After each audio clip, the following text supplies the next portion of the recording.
The massive Federation battlecruiser Nexus Prime drifted through the cold darkness of space. Its hull stretched for miles, covered in armor plating that could withstand the blast of a small star. Inside the ship, thousands of alien beings from across the galaxy worked together, or at least tried to. Today would test just how well they could cooperate. Commander Jake Morrison walked down the long metal corridor toward the briefing room. His boots made sharp sounds against the floor with each step. At 42 years old, Jake had seen more combat than most soldiers could imagine. His face showed the marks of 20 years as a Navy SEAL. Small scars crossed his jaw from shrapnel. His eyes held the steady look of a man who had faced death many times and walked away. Behind him followed his team. Lieutenant Amy Rodriguez checked her equipment one more time. She was the best demolitions expert Earth had produced in the last decade. Her small hands could build a bomb from spare parts or defuse one with seconds to spare. Next to her walked Sergeant Kevin Bailey, tall and thin like a blade. His sniper rifle was slung across his back.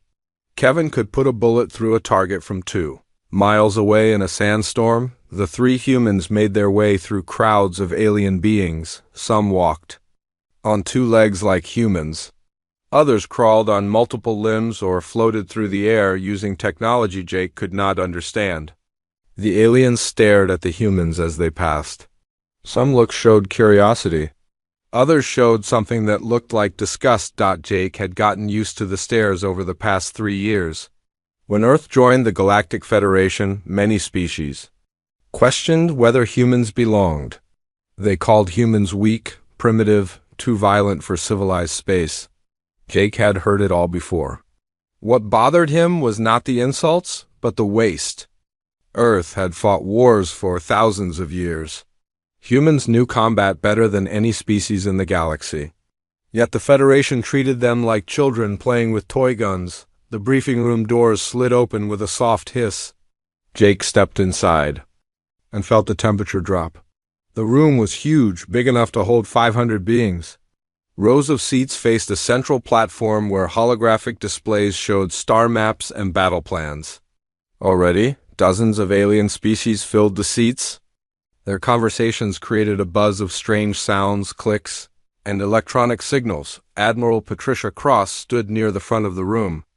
She was Earth's highest-ranking officer in Federation space, a woman who had spent her entire career building bridges between humans and aliens. Her gray hair was pulled back in a tight bun. Her uniform was perfect, every medal and ribbon in its proper place. She nodded to Jake as he entered. "Commander Morrison," she said quietly, "ready for this?" Jake looked around the room. Near the center sat a group of insectoid beings called the Vexstar. Their black shells gleamed under the lights. They communicated through pheromones that made the air around them smell like rotting fruit. To their left, energy beings called the Luminari flickered in and out of solid form. They looked like living lightning trapped in roughly human shapes, but it was the group near the front that caught Jake's attention. 7 beings sat together, each one massive and covered in what looked like living armor. Their scales changed, color from green to brown as they moved. These were saurians, and they were trouble. The largest saurian stood nearly 8 feet tall. Crystalline armor plates had been surgically attached to his natural scales, making him look like a walking tank. His name was Zexhai, and he commanded respect from every alien species in the Federation except one. He had made it clear from the moment humans joined that he considered them beneath notice.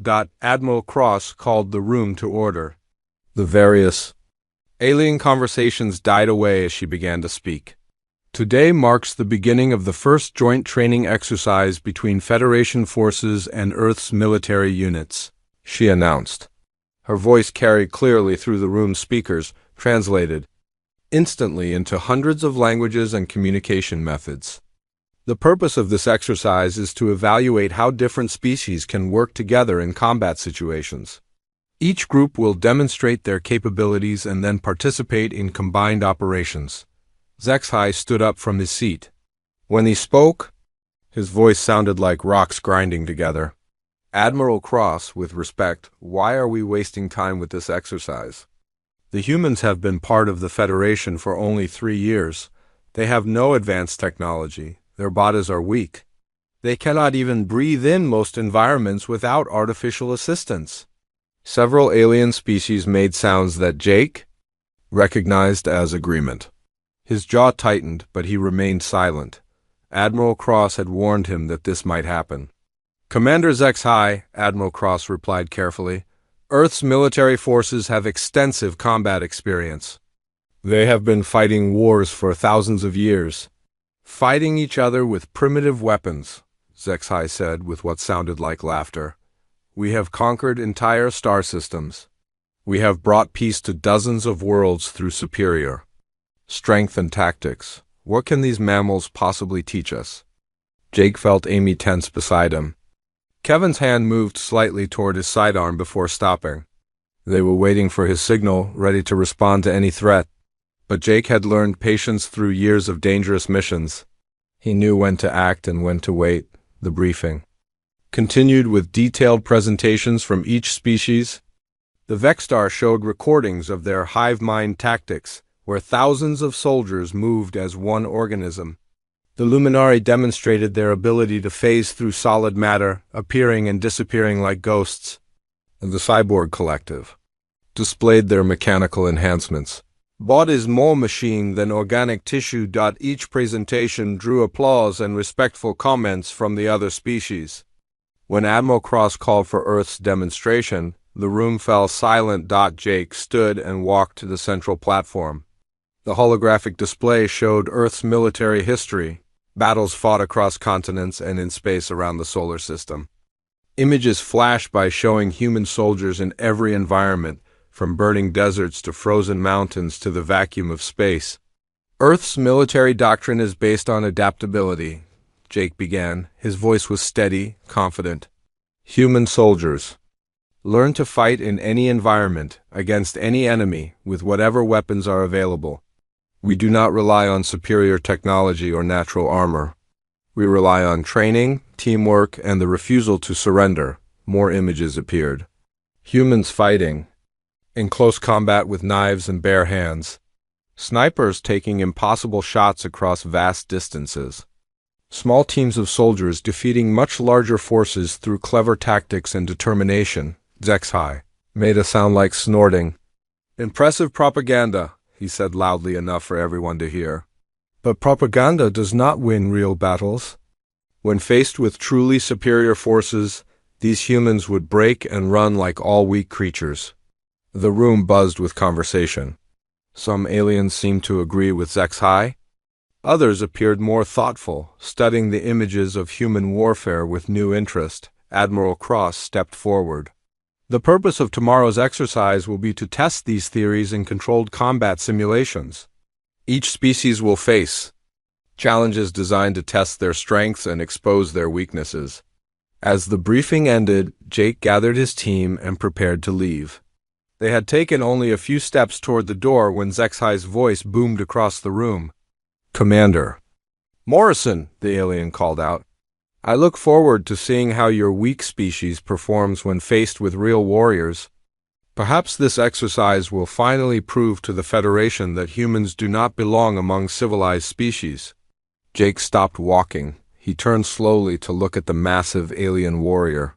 The room had gone quiet again, everyone waiting to see how the human would respond to such a direct challenge. We'll be ready, Jake said simply. His voice carried no anger, no fear, just quiet confidence. See you tomorrow. As they left the briefing room, Amy spoke quietly. That guy's going to be trouble. Kevin nodded. Big trouble. Did you see the way the other species looked at us? Half of them think we're jokes. Jake was quiet for a moment. As they walked back toward their quarters, finally he spoke. Let them think what they want. Tomorrow they'll learn something about humans that the Federation hasn't figured out yet. What's that? Amy asked. Jake's expression was grim. We're not the strongest or the fastest. But we're the most dangerous thing in this galaxy, and we prove it every time someone decides to test us.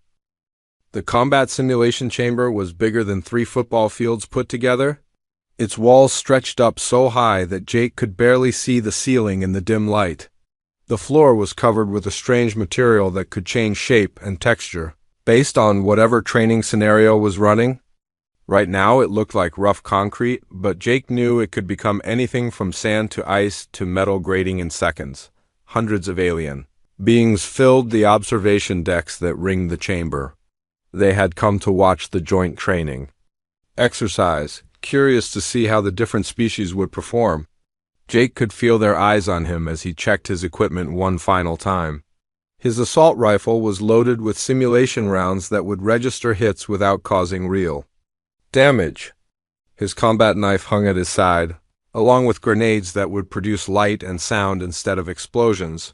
Lieutenant Amy Rodriguez crouched nearby, running diagnostics on her demo charges. The small devices would create holographic explosions during the exercise, allowing her to practice her demolitions work without actually blowing holes in the ship. Her dark hair was pulled back under her helmet, and her face showed the focused concentration Jake had seen hundreds of times before missions. Sergeant Kevin Bailey lay flat on his stomach 20 feet away, looking through the scope of his sniper rifle. He was checking sight lines and calculating distances, preparing for whatever scenarios the exercise would throw at them. Kevin never missed a shot when it mattered, and Jake trusted him completely. The exercise began with demonstrations from each alien species. The Vexstar went first, their insectoid forms moving in perfect coordination across the chamber floor. 50 of them spread out in complex patterns, each one knowing exactly where the others would be without any visible communication. They flowed like water around obstacles, reformed into different shapes, and struck targets with precision that came from their hive-mind connection. The watching aliens made appreciative sounds as the Vexstar completed their demonstration. Jake had to admit it was impressive. Fighting against an enemy that thought and moved as one unit would be extremely difficult. Next came the Luminari. The energy beings flickered in and out of solid form, passing through walls and barriers like they were made of air. They could become invisible, appear behind enemy positions, and strike before vanishing again. Their demonstration showed them infiltrating a mock enemy base, gathering intelligence, and escaping without being detected. Once, the cyborg collective followed with a display of raw firepower and durability. Their mechanical bodies could absorb damage that would kill any organic being. They carried weapons that fired energy beams hot enough to melt steel. When they moved, servo motors whined and hydraulic systems hissed. They were living tanks, built for war and nothing else. Each demonstration drew cheers and applause from the watching aliens. Jake noticed that many species seemed to be keeping score, comparing the different capabilities and trying to rank who was most impressive. Finally, Admiral Cross announced that it was Earth's turn to demonstrate. Jake stood and walked toward the center of the chamber, his team following behind him. The noise from the observation decks died away as hundreds of alien eyes focused on the three humans. The chamber's systems activated, creating a mock battlefield around them. Buildings rose from the floor, made of the same programmable matter that covered everything else. Streets appeared between the structures, complete with abandoned vehicles and debris. It looked like a war zone, which was exactly what Jake and his team were used to. Human forces will demonstrate urban combat tactics, Admiral Cross announced over the communication system. The scenario involves rescuing hostages from a fortified position while avoiding civilian casualties. Jake signaled to his team. They moved out without a word, each one knowing their role. Amy headed toward the left flank, where she would set up charges to create diversions and breaching points. Kevin found a position on higher ground where he could provide overwatch and precision fire. Jake took the direct approach, moving carefully. From cover to cover as he advanced on the target building, the exercise was going smoothly, until Zexhai decided to interfere. The massive Saurian warrior had been watching from the front row of the observation deck. As Jake paused behind a simulated concrete barrier to assess his next move, Zexhai stood up and activated his communicator.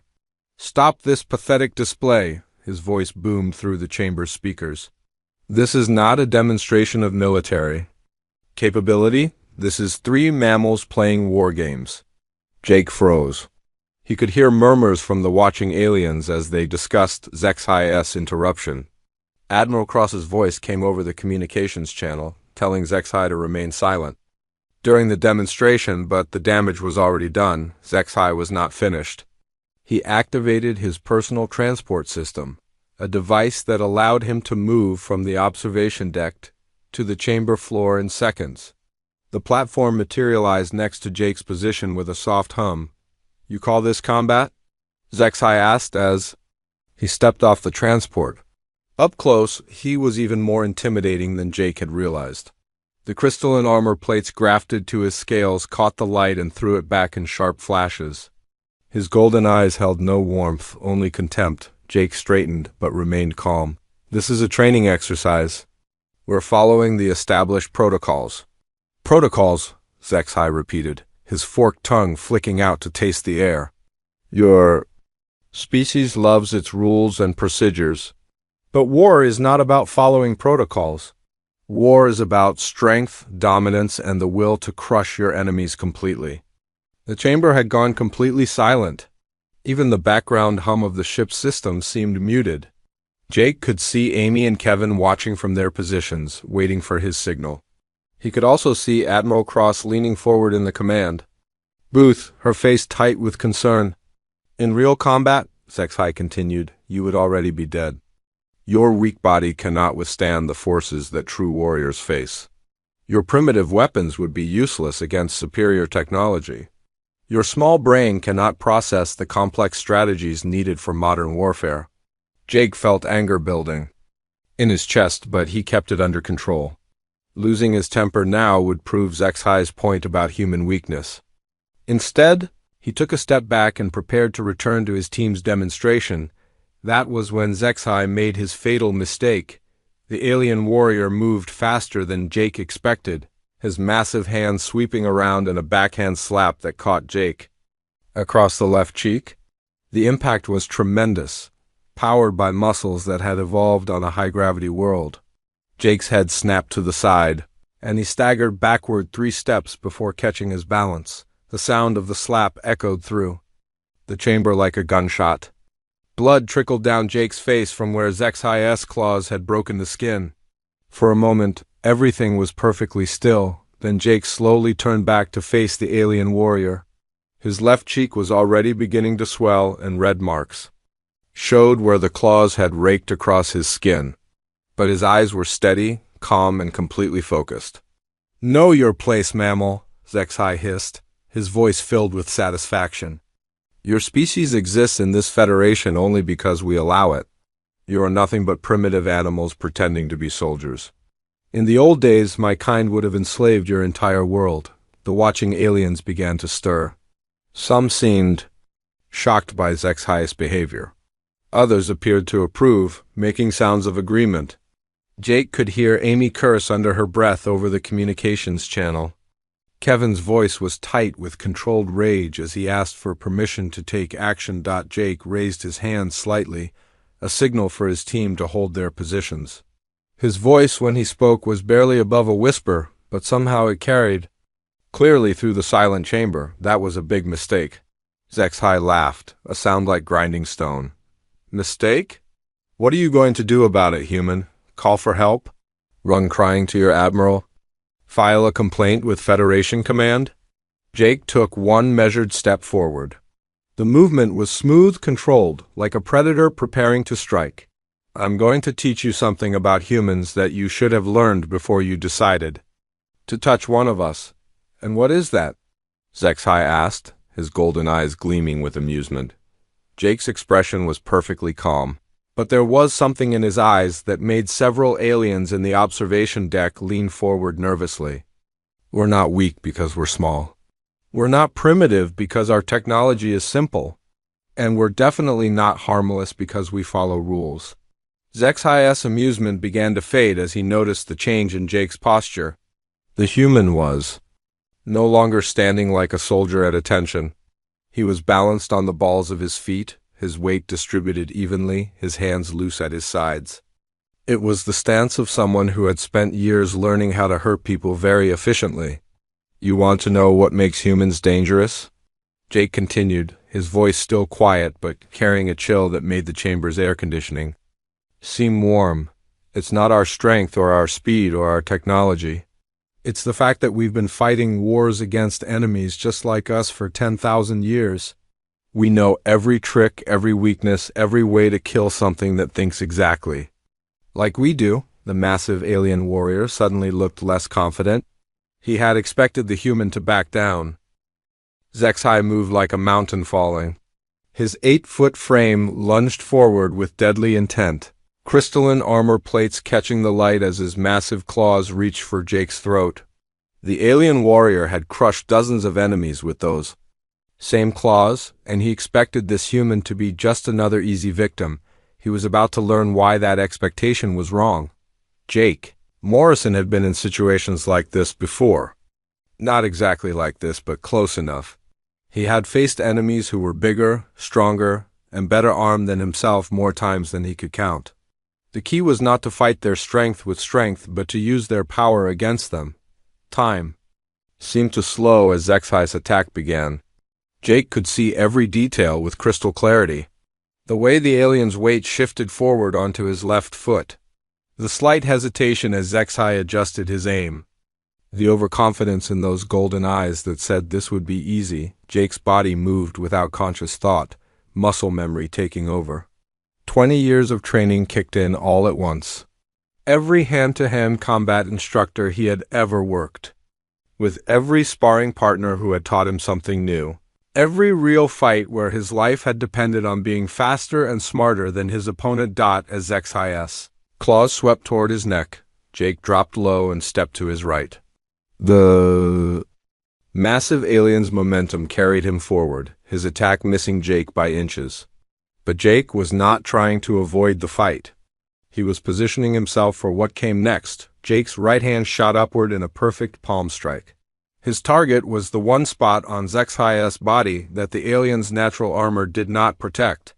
The soft tissue at the base of the throat, just below where the scales ended and the more flexible skin began. Jake had noticed it during their confrontation the day before. Filing the information away without even thinking about it, the strike landed with devastating precision. Jake's palm hit Zexai's throat with every ounce of force his body could generate. The impact created a sound like a sledgehammer hitting concrete. Zexai's forward momentum suddenly stopped as his airway closed and his nervous system went into shock. But Jake was not finished. As Zexai stumbled backward.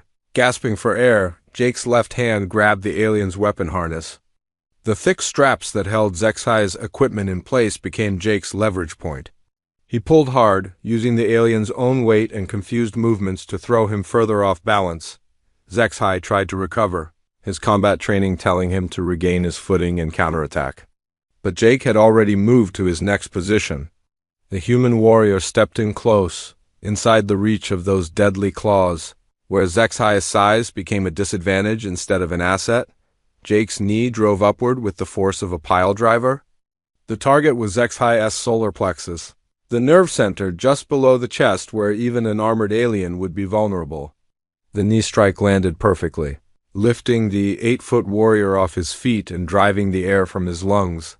Zexai's eyes went wide with shock and pain. For the first time in his military career, he was completely helpless. His body would not obey his commands. His lungs could not draw air. His legs could not support his weight. Jake was still not done. Zexai fell backward. Jake grabbed the alien's head with both hands. His fingers found the pressure points on either side of Zexai's skull, spots where the bone was thinner and the blood vessels ran close to the surface. Jake had learned this technique from a martial arts master in Tibet, an old man who could disable opponents twice his size with a touch. Jake squeezed. The pressure he applied was carefully calculated. Not enough to cause permanent damage, but more than enough to disrupt the blood flow to Zexai's brain. The alien's golden eyes rolled back as consciousness left him. His massive body went limp and crashed to the chamber floor with a sound like thunder. Total elapsed time 2 seconds. The combat simulation chamber erupted into chaos. Hundreds of alien voices rose in shock, anger, and disbelief. Weapons were drawn throughout the observation decks as different species reacted to what they had just witnessed.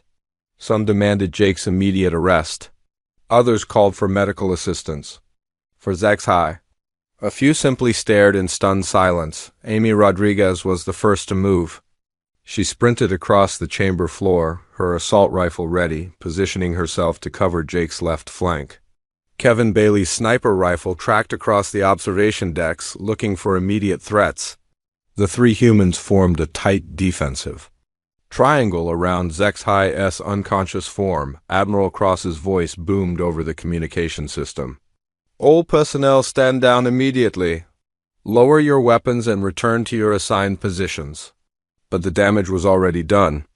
The carefully planned joint training exercise had become a diplomatic incident that would shake the foundations of the Galactic Federation. Jake stood over Zexhai's motionless body, breathing steadily. His left cheek still bore the marks of the alien's claws, blood trickling down to stain his uniform. But his expression was calm, almost peaceful. He looked like a man who had just completed a routine training drill rather than someone who had just defeated one of the Federation's most feared warriors. Dr. Vexkin, the ship's chief medical officer, rushed onto the chamber floor with a team of medical personnel. The insectoid doctor's multiple arms moved quickly as he scanned Zexhai's vital signs with handheld devices. "He is alive," Dr. Vexkin announced, his translated voice clicking and buzzing. "Severe concussion, damaged throat tissue, and what you humans would call a knockout, but he will recover." Jake nodded. "Good. I didn't want to hurt him permanently. I just wanted him to understand that size isn't everything." A Saurian officer pushed through the crowd of medical personnel. His scales were darker than Zexhai's, and old scars marked his armor. This was Commander Sektai, Zexhai's second in command and a veteran of dozens of campaigns. "You," Sektai hissed, pointing a clawed finger at Jake. "You have dishonored a warrior of the Saurian Empire. This insult demands blood." Jake turned to face the new threat, but his posture remained relaxed. "Your warrior dishonored himself when he struck me without provocation. I simply reminded him that actions have consequences." More Saurian soldiers moved toward the chamber floor, their weapons drawn. The tension in the room ratcheted up another notch as other species began choosing sides. The Vexstar seemed to support the humans, making clicking sounds of approval. The Luminari flickered nervously, ready to phase out of physical form if fighting began. The Cyborg Collective simply observed, their mechanical faces showing no emotion. Admiral Cross stepped onto the chamber floor, flanked by Federation security officers. Her face was grim as she surveyed the situation. "Commander Morrison, you will report to the detention level immediately pending a full investigation." "With respect, Admiral," Jake replied, "I was defending myself against an unprovoked attack. Federation regulations clearly state that any being has the right to use necessary force to protect themselves from assault." "You nearly killed him!" Sektai roared. "No human has the strength to defeat a Saurian warrior in single combat." Jake's expression hardened. "Your friend learned otherwise. And if you want to test the same lesson, you're welcome to try." The chamber fell silent again. Everyone was waiting to see what would happen next. Would Sektai accept Jake's challenge? Would more violence erupt? Would the fragile alliance between Earth and the Federation survive this incident? Amy and Kevin moved closer to Jake, ready to fight their way out if necessary. They had been in worse situations before, though never quite like this one. Surrounded by hostile aliens on a ship in deep space was definitely a new experience even for seasoned veterans like themselves, but Jake had made his point. He stood calmly in the center of the chaos, blood still dripping from his wounded cheek, showing no fear of the hundreds of alien warriors surrounding him. He had proven something that the Federation had not wanted to believe. Humans were not weak, they were not primitive, and they were definitely not harmless. Zexhai began to stir, groaning softly as consciousness returned. His golden eyes opened slowly, confusion replacing the arrogance that had been there before. He tried to sit up but fell back as dizziness overwhelmed him. What happened? he whispered, his voice hoarse from the damage to his throat. Dr. Vexkin leaned over him with a medical scanner. You were defeated in single combat by the human. Your injuries are not permanent, but they are quite severe. Zexai's eyes found Jake across the chamber. For a long moment, the two warriors stared at each other. The alien's expression cycled through confusion, anger, and finally something that might have been respect. How? Zexai asked, the single word carrying a wealth of meaning. Jake walked over and knelt beside the fallen warrior. When he spoke, his voice was quiet enough that only Zexai could hear him. Because you fought like someone who had never faced a real challenge before. You relied on size and strength, but you forgot about speed, technique, and experience. In a real fight, those things matter more than how big you are. Zexai nodded slowly. I underestimated your species. Most people do, Jake replied. That's usually their last mistake. As the medical team prepared to move Zexai to the ship's hospital, Jake stood and addressed the watching crowd. His voice carried clearly through the chamber, translated into hundreds of languages. I want everyone here to understand something. The detention cell was small but clean. Jake sat on the narrow bench that served as both chair and bed, staring at the smooth metal walls. He had been locked up for 6 hours now, and he could hear the ship buzzing with activity outside. Footsteps echoed in the corridors as crews of alien beings hurried back and forth, their voices filled with excitement and concern. The door to his cell slid open with a soft hiss. Admiral Cross stepped inside, followed by 2 Federation security officers. Her face looked tired, with deep lines around her eyes that had not been there the day before. Commander Morrison, she said, settling into the chair across from him. Do you have any idea what you've done? Jake looked up at her calmly. I defended myself against an unprovoked attack. Same thing any soldier would do. Any human soldier, maybe, Admiral Cross replied. But you're not on Earth anymore. Jake, you're in a community of hundreds of different species, each with their own ideas about honor, combat, and justice. What you did today has upset the balance we've spent decades building. She activated a small holographic display that showed the ship's communication logs. Messages were flooding in from across the galaxy. Some came from Federation Command, others from individual species governments, and still more from military commanders who wanted to know what had really happened. The Saurian Empire is demanding your immediate execution, Admiral Cross continued. They're saying that attacking Zexai was an act of war against their entire species. 3 other species have joined their call for severe punishment. Jake nodded. And the others? Admiral Cross's expression softened slightly. That's the interesting part. 7 species have sent messages supporting your actions. They're calling Zexai's behavior unacceptable and saying you had every right to defend yourself. The Vexstar delegation sent a formal statement praising your combat skills. Even some of the cyborg collective units are expressing what they call professional admiration for your techniques. She switched the display to show footage from the combat chamber. Jake watched himself defeat Zexai again, the entire fight, lasting only 2 seconds. The hologram showed every detail in slow motion, revealing the precision and control behind what had looked like a simple counterattack. Federation intelligence has been studying this recording for hours, Admiral Cross sighed. They're trying to understand how you moved so fast and struck so precisely. The combat analysts are calling it impossible. It's not impossible, Jake replied. It's just training. Good training, applied correctly?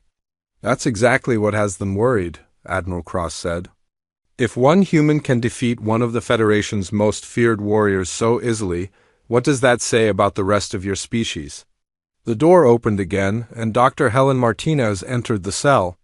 She was Earth's chief scientist aboard the Nexus. Prime, a woman who had spent her career studying alien biology and psychology. Her tablet was filled with data from the past 6 hours of research. Jake, she said, settling into a corner of the small room. I've been analyzing the reactions from different species, and the results are fascinating. The incident has divided the Federation into 3 distinct groups. She activated her own display, showing a chart of the galaxy's major species. Group 1 consists of species that have traditionally dominated through physical superiority. The Saurians, the Gorton warriors, the Metal Crushers. They're outraged because you've challenged their entire worldview. To them, the biggest and strongest should always win. The chart shifted, highlighting different species in another color. Group 2 includes species that have survived through cooperation, technology, or specialized abilities. The Vexstar, the Luminari, the Crystal Singers. They're impressed because you showed that intelligence and skill can overcome raw power. And the third group? Jake asked. The undecided, Dr. Martinez replied. Species that are trying to figure out what this means for the Federation's future. They're waiting to see how this situation resolves before choosing sides. Admiral Cross stood and began pacing the small cell. The problem is that this goes beyond just military matters. 3 species have already pulled their trade agreements with Earth. The Saurian Empire has closed their borders to human ships. If this continues, it could destroy everything we've built since joining the Federation. Jake was quiet for a moment, thinking about the implications. When he spoke, his voice was steady. What do they want me to do? Apologize for defending myself? Admit that humans are weak and promise to never fight back again? Some of them, yes, Admiral Cross replied. The Saurian delegation has demanded a public apology and your immediate removal from Federation service. They want you sent back to Earth in disgrace. And if I refuse? Dr. Martinez leaned forward. Then we might be looking at the end of humanity's membership in the Federation. Earth would be cut off from galactic trade, technology, and protection. We'd be back to our own solar system, isolated and alone.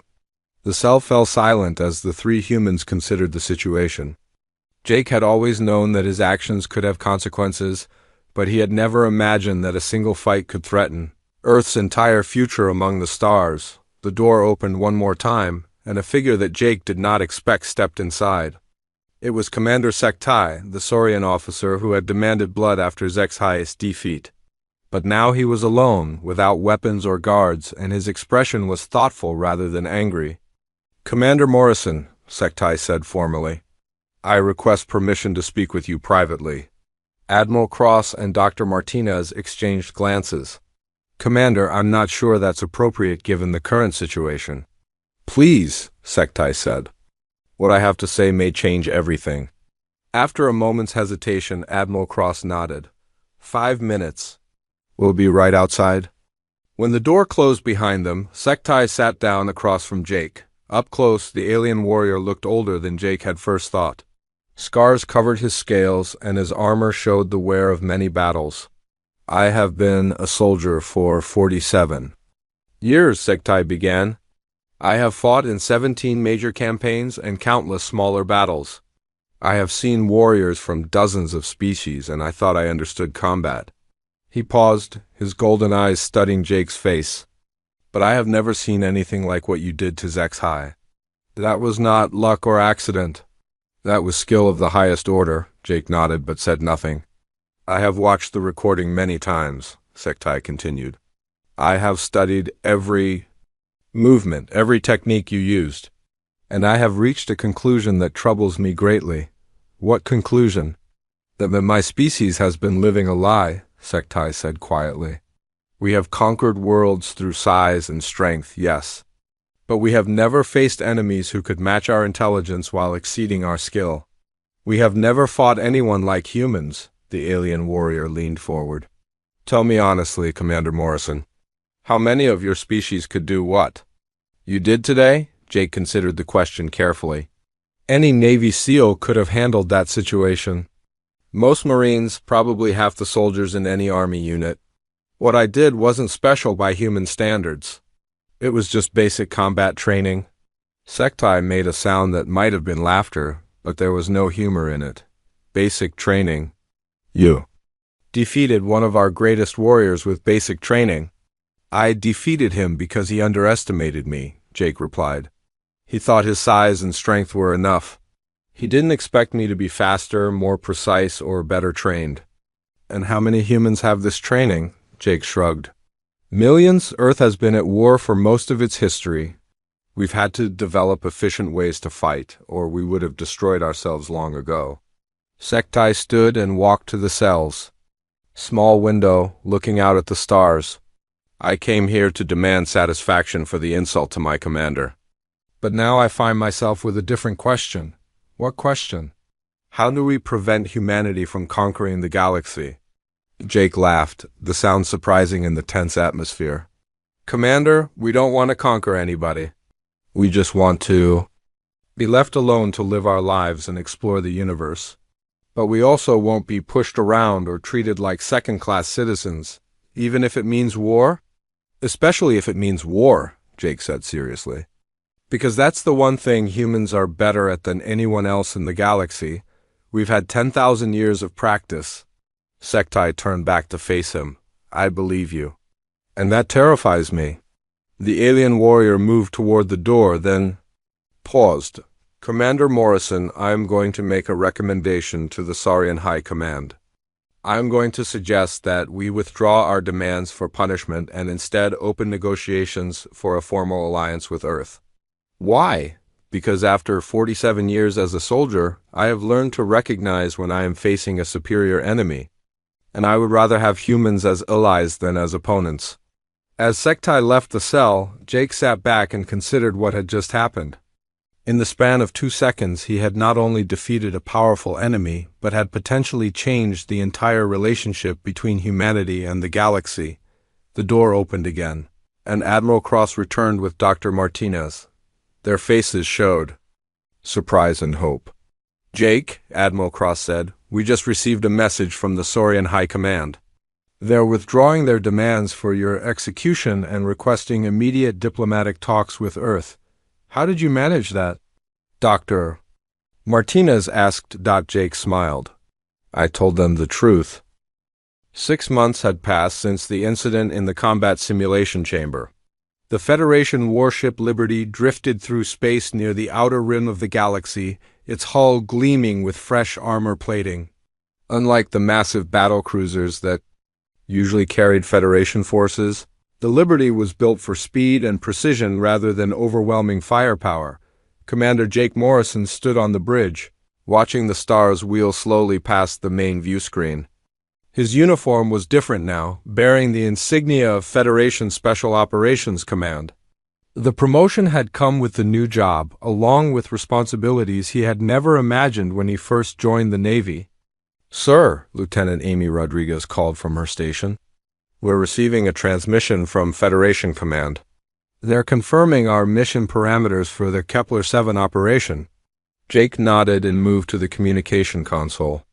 The holographic display showed Admiral Cross, now serving as Director of Human Federation Relations, along with several alien commanders he had come to know well over the past months.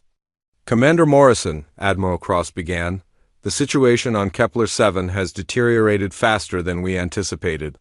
The rebel forces have taken control of 3 major cities and are threatening to execute Federation civilians if we don't withdraw. Another figure appeared on the display. It was General Vexken, the insectoid commander who had become one of Jake's strongest supporters after witnessing human combat techniques firsthand. The rebels are using tactics we have never encountered before, General Vexken explained, his translated voice clicking and buzzing. They strike quickly, disappear into the civilian population, and reappear somewhere else entirely. Our conventional forces cannot counter their methods. That's why we're sending you, Admiral Cross continued. This is exactly the kind of situation where human tactical thinking gives us an advantage. The rebels expect us to respond with overwhelming force, but your team will do something they won't see coming. Jake studied the mission briefings that appeared on his personal display. Kepler-7 was a mining world with a mixed population of humans and aliens. The rebel group called itself the Liberation Front, and they seemed to be using guerrilla warfare tactics that the Federation military had never encountered before. What kind of support do we have? Jake asked.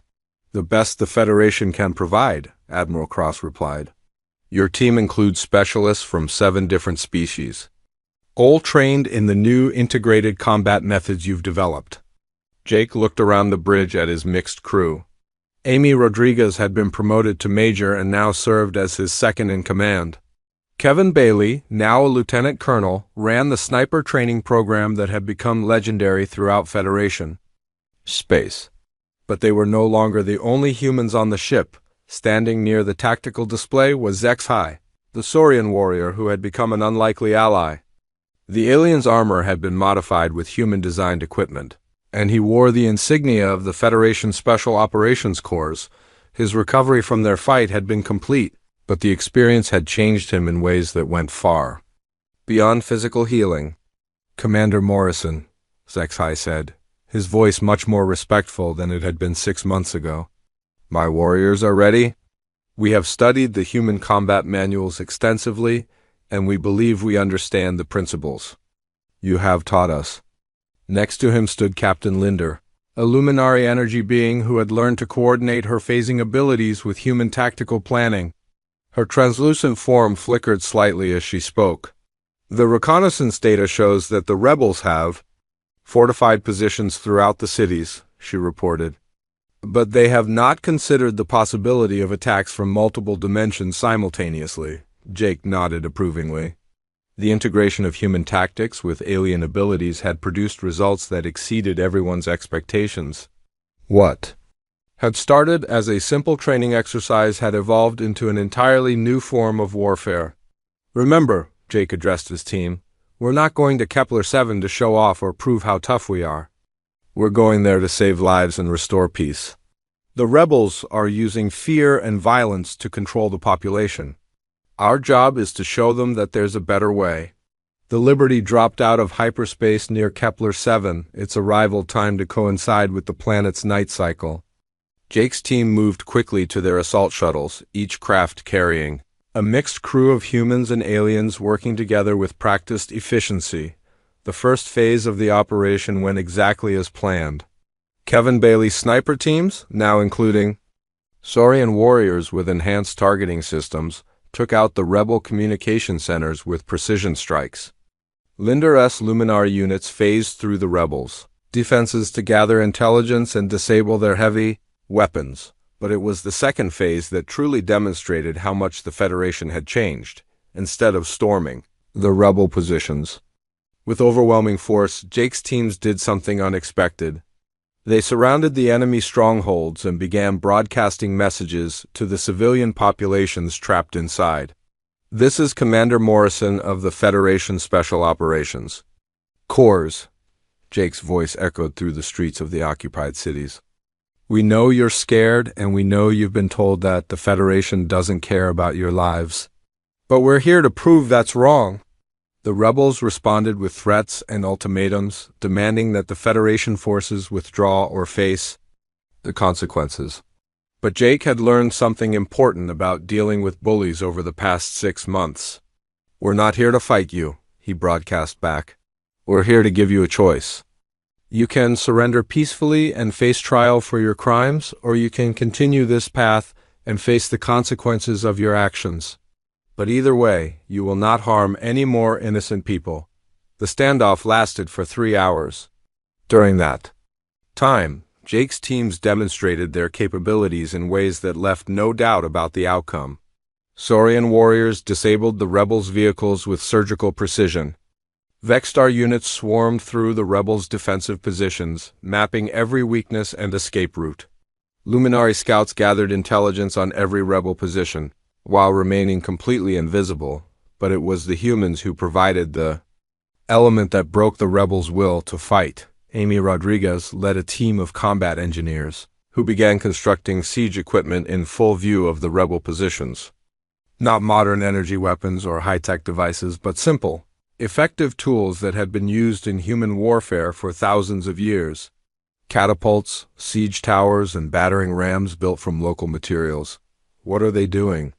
one of the rebel commanders was heard asking over intercepted communications. "They're showing us that they don't need advanced technology to defeat us," another voice replied. "They're telling us that they can take our positions with sticks and stones if they have to." The psychological impact was devastating. The rebels had expected to face a technologically superior enemy that they could outsmart and outmaneuver. Instead, they found themselves facing opponents who were prepared to fight at any level of technology, using any tactics necessary to achieve their goals. The surrender came just before dawn. One by one, the rebel commanders emerged from their positions with white flags, their weapons abandoned. The civilians who had been held hostage were released unharmed, and the occupation of Kepler-7 ended without a single shot being fired. Jake stood in the main square of the planet's capital city, watching as Federation peacekeepers processed the surrendering rebels. His mixed team of humans and aliens worked together with an efficiency that would have been impossible just 6 months ago. Zexai approached, his massive form moving with the careful precision that had become his trademark since learning human combat techniques. "Commander," the Saurian warrior said, "I have a question that has been troubling me." "What's that?" 6 months ago, you defeated me in single combat in 2 seconds. Today you defeated an entire rebel army without firing a shot, which victory required more skill. Jake considered the question carefully. The first one required training and reflexes.